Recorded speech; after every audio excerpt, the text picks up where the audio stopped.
Well, the prestige of the classic media was predicated on their influence. And so let's say that the New York Times is an influential and prestigious outlet. Okay, why? Well, here's an example. You write a book, it hits the New York Times bestseller list. Well, who cares? Well, the reason you care is because if you hit the list, your book sales exponentially increase.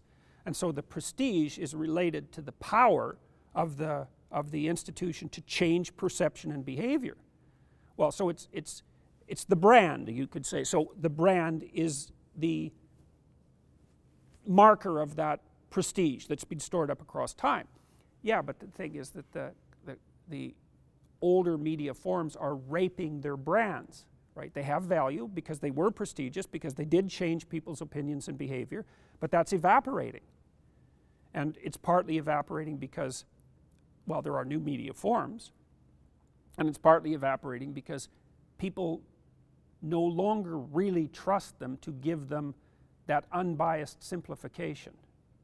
And so, and the thing about the egalitarianism of YouTube is that it's got its pros and its cons. And then this is the same with the web in general, is that the signal to noise ratio, there's a lot of noise. There's a lot of noise, and that's what happens under extraordinarily egalitarian circumstances, is there might be a lot of signal, but it's damn hard to find it because you don't have qualified gatekeepers. Now that's changing because even though YouTube is egalitarian, there's a vicious hierarchy that's already developed. Like almost everyone on YouTube has no subscribers, right? You know, 1,000, 100, something like that. A tiny proportion has 100,000.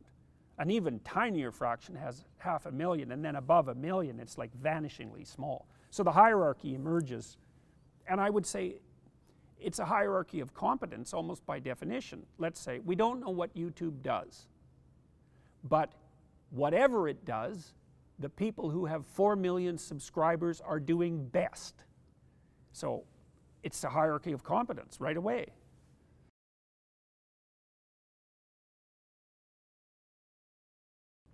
Well, like everything to some degree is a social construct. Like the problem with those sorts of phrases is that they're used as one phenomena causes for everything. That's how you can tell if you're talking to someone who's an ideologue. It's like, well, why is that happening? Well, it's the patriarchy. It's like, oh, I see, it's happening because of society. Well, yeah, of course. You know, you could even say that you die because of the inadequacy of the patriarchy. You know, if it just got its act together, it could figure out how to make you immortal. Well, fair enough. You know, that's true, although it's not true in any useful sense. It's like, is it a social construct? You got to be way more specific than that before a comment like that has any utility whatsoever. You got to delve into the details, you know, and you also have to define what you mean. To some degree, because we're social animals, there isn't anything that we do that society has no influence on. So, but that doesn't mean that everything is a social construct. That's just, it's muddy, muddy thinking.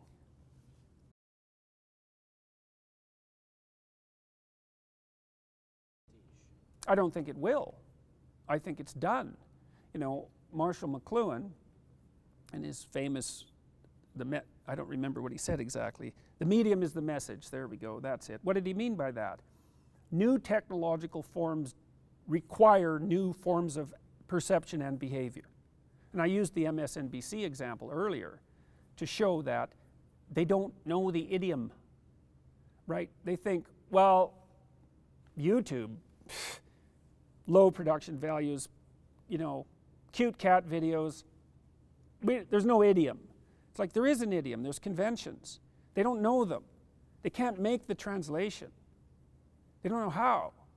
And so I don't think they're going to survive. I don't see any evidence that they are, because I don't see any evidence that people under 30 care anything about, or even know to some degree, about the old school media organizations. That's not where they live. Now, I don't know if where they live is any better. It's different though, that's for sure, and it's not obvious. Like, I don't think very many horse and buggy makers turned into auto manufacturers. You know, I mean, I assume some did, but my guess is the vast majority of them couldn't make the adjustment because they thought of the car as a horseless carriage. Well, that's not what it was. We don't even know what it was, but it wasn't a horseless carriage, that's for sure.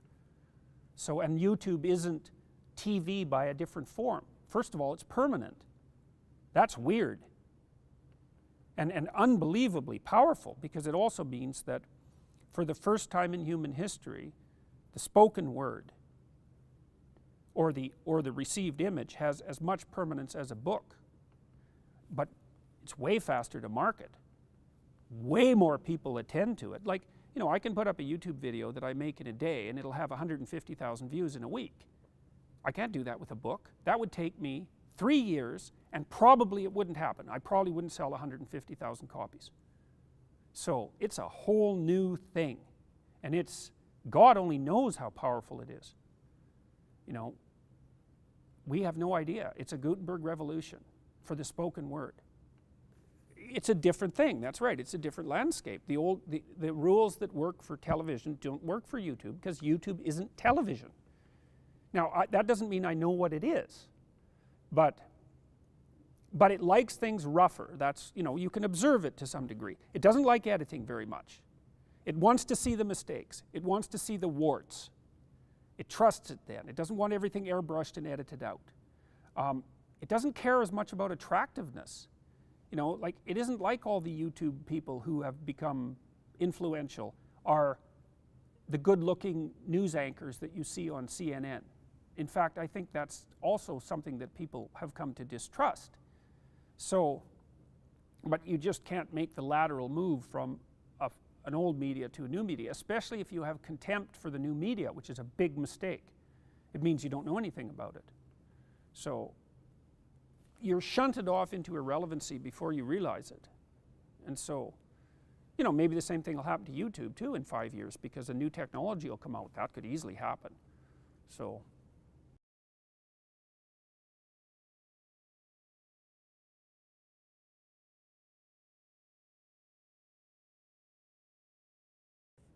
I would say no. I don't think so, but I think maybe that would be the case if they knew the context, you know. But I think it's very easy, and it's been something I've been absolutely horrified about for the entire last year, is like,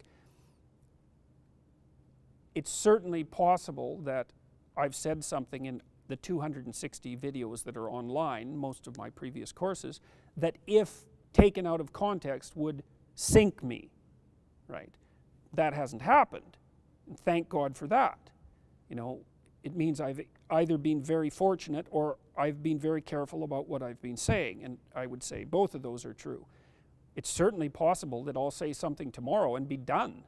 That's the most likely. I've felt that way the whole year. The most likely outcome for me was that I would say something that would sink me, and all the context in the world wouldn't matter. So I think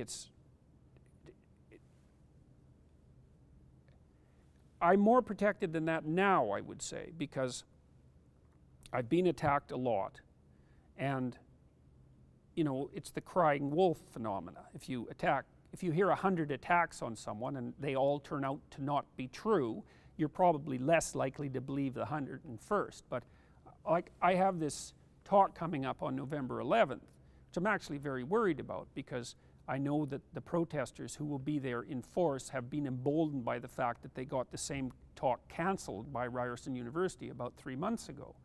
And I'm quite nervous about the possibility that someone who's hypothetically, what would you say? I hate to say, who hypothetically holds views that are similar to the panelists, even though the panelists are very diverse, will do something fatally stupid and it'll be captured, or even not so stupid and will be edited to look bad, and you know that'll be a catastrophe, or that there will be agents provocateur placed in the audience to do exactly that. So the price of a social media mistake is infinite. Maybe it would be appropriate for us to think about the media access that individuals have now as an amplifier. you know, rather than something that's necessarily negative or necessarily positive. This has happened a lot to me in the last year, where something that could have been negative wasn't. In fact, it turned out to be very positive. And I do think I'm in a position now so that I have more leeway for error. But I still don't have a lot of faith in that. You know, because I can come out, I can make a video and saying, look, like, as far as I can tell, this is what happened. I take responsibility wherever that was necessary. And now that might be okay. Depend on the magnitude of the error, right? So fair enough.